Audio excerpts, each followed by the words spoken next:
الله أكبر الله أكبر الله أكبر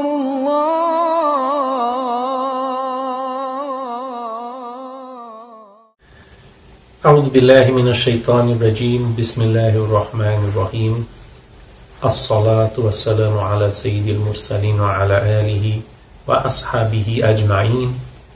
Assalamu alaikum wa rahmatullahi wa barakatuh. Passamos agora para a aula 2 do nosso curso de Fiqh Maliki de emergência. E nesta aula nós vamos começar com o Kitab al-Tahara, o livro da purificação, do livro Al-Murshid al-Mu'in, que corresponde à linha número 54. Bom, antes de eu ler os versos e traduzi-los e explicá-los, vamos parar um pouquinho para falar sobre o conceito de Tahara. Tahara significa purificação e tem um sentido específico de purificação ritual, aquela purificação que é necessária que a gente faça para poder executar certos atos rituais. Tá? Então, por exemplo, para você poder rezar, você tem que estar purificado. Para você poder fazer tawaf ou circunambular a Kaaba em Meca, você tem que estar purificado. Para você poder pegar um Alcorão, um livro do Alcorão, um Mushaf na mão, você tem que estar purificado. Tá? Então, a Tahara, ela tem categorias e divisões. A primeira grande divisão do Tahara se chama em árabe Taharatul Hadath, Taharatul Khabath. Essas palavras não são fáceis de traduzir. Taharatul Hadath significa aquela purificação que incide sobre a pessoa em si. Uma purificação dela, e que é quebrada, por exemplo, quando ela comete certos atos, quando ela urina, ou quando ela solta gases, certo? Quando ela comete esses atos, ela perde essa pureza ritual, que se chama Taharatul Hadath. A Taharatul Khabath significa uma pureza do corpo dela, do local onde ela reza e das roupas dela. Essas coisas todas têm que estar livres de substâncias legalmente impuras. Então essa é a primeira grande divisão da purificação. Tá? A purificação também se divide em purificação maior e menor. Purificação maior é aquela que se obtém quando a pessoa toma um banho completo, o ghusl. E a menor é aquela que ela obtém quando ela faz wudu ou ablução. E essa purificação específica, menor, também pode ser obtida de maneira normal por meio de água, né? Taharatul Ma'iyya, ou quando a pessoa não tem acesso à água, ela pode ser obtida por meio de terra, né? Que se chama Tayammum. Isso aí, tanto a purificação menor quanto a maior podem ser obtidas dessas duas maneiras. Pois bem, essas são as grandes divisões da Tahara, da purificação. E agora a gente começa, né, a leitura do livro da linha 54, Faslun. وَتَحْصُلَ الطَّهَارَةُ بِالْمَاءِ من التغير بشيء سالما إذا تغير بنجس طرح أو طاهر لعادة قد صلح. Isso aqui significa o seguinte, eu li a 54 e 55. A purificação é obtida por meio de água que não tenha sido modificada por coisa alguma. Se tiver sido modificada por algo impuro, deve-se jogá-la fora. Ou, se o tiver sido por algo puro, pode ser usada para coisas do cotidiano. Então, vamos lá. Primeira coisa, a purificação é obtida em regra por meio de água, certo? E é uma água que não tenha sido modificada por coisa alguma. O que significa isso? Que a água tem que conservar as suas 3 características físicas inalteradas, quais sejam a cor, o sabor e o odor. A água tem que ser incolor, insípida e inodora. E é essa água que tem o poder de purificar. Essa água é chamada Ma'u Tahur, ou ainda Al-Ma'u At-Tahirul Mutahhir. Ou seja, ela é pura em si e purificante. Então, em regra, para você se purificar ritualmente, tem que usar uma água cujos 3 parâmetros físicos permaneçam inalterados.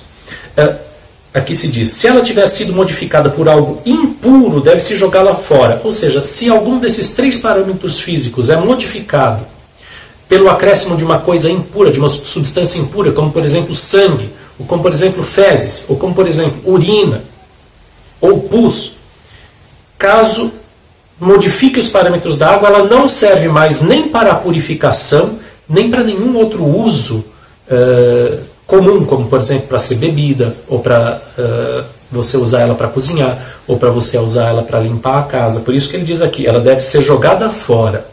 Apesar de dizer jogar fora, existem alguns usos que a lei permite para esse tipo de água, quais sejam, por exemplo, você dar ela para os animais beberem, ou você usar ela para aguar as plantas, tá? Então, se ela tiver sido modificada por algo impuro, deve-se jogá-la fora, ou se tiver sido por algo puro, pode ser usada para coisas do cotidiano. Veja, a água que foi modificada por algo puro, e o exemplo seja, quais sejam modificação da água pelo leite, ou pelo mel, ou pelo perfume. O leite altera a cor da água, o mel altera o sabor da água, o perfume altera o cheiro da água, certo? Então, essa água modificada por coisas puras, ela não pode mais ser usada para purificação. Então, por exemplo, você tem a água misturada com leite ou com perfume, né?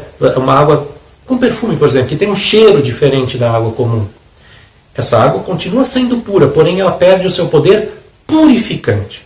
Tá? Então nós temos 3 tipos de água. A água pura e purificante, a água impura e a água pura, mas não purificante. Essa última, ela não pode ser usada para purificação, mas pode sim ser usada para qualquer uso comum e cotidiano, como você beber, ou você botar na comida, ou seja lá o que for. Tá?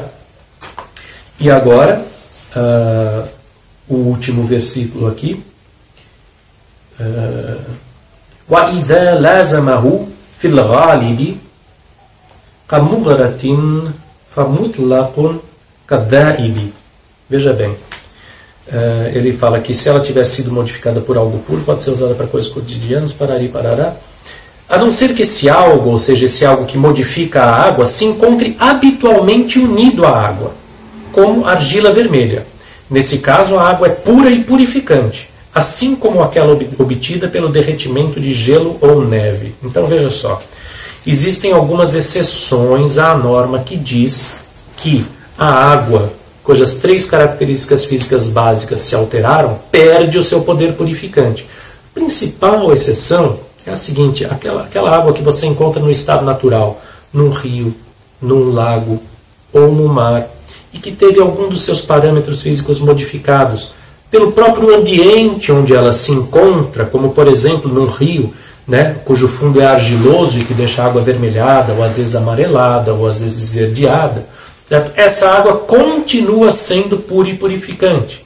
Tá? De maneira geral, as águas encontradas em seu estado natural, como também a água da chuva, são sempre puras e purificantes. E um caso muito típico desse aí é a água do mar. A água do mar, ela tem o seu sabor alterado, o seu cheiro alterado, né? Às vezes a sua cor alterada, porém ela é sim pura e purificante, você pode fazer ablução com água do mar. Tá? Então, existe, né, de maneira geral, todas as águas naturais são puras e purificantes, e existem também, por exemplo, exceções como a água que você recebe pela torneira se você mora numa cidade, e que às vezes ela vem com cheiro de cloro. Também essa água pode ser usada para purificação, porque embora o seu cheiro esteja alterado, às vezes até seu gosto esteja alterado, a dificuldade de se obter outro tipo de água é suficiente no nosso mar para permitir que aquela água seja usada. Tá? Então, em tudo isso que a gente falou, a gente mencionou aqui a água modificada pelas substâncias impuras. Tá? Então vocês vão encontrar num PDF que eu vou mandar para vocês uma lista dessas substâncias impuras. Tá? Eu aqui mencionei algumas, eu falei do sangue, eu falei do pus, falei de urina e fezes, existem outras, porém é uma lista limitada, tá? E que não vou entrar nela aqui, mas vocês vão encontrar no PDF. E se vocês tiverem qualquer dúvida, como sempre, né? Quer sobre o que eu digo aqui, quer sobre o que vocês encontrem no PDF, por favor, me digam, mandem pela plataforma as perguntas, que elas serão, inshallah, respondidas. Espero que isso aqui tenha sido útil para todos, e já na próxima aula começaremos a falar do wudu, que é a ablução ou purificação menor. Allahumma salli ala Sayyidina Muhammadin abdika wa rasulika nabiyyi wa ala alihi wa sahbihi wa sallim taslima wa assalamu alaikum wa rahmatullahi wa barakatuh.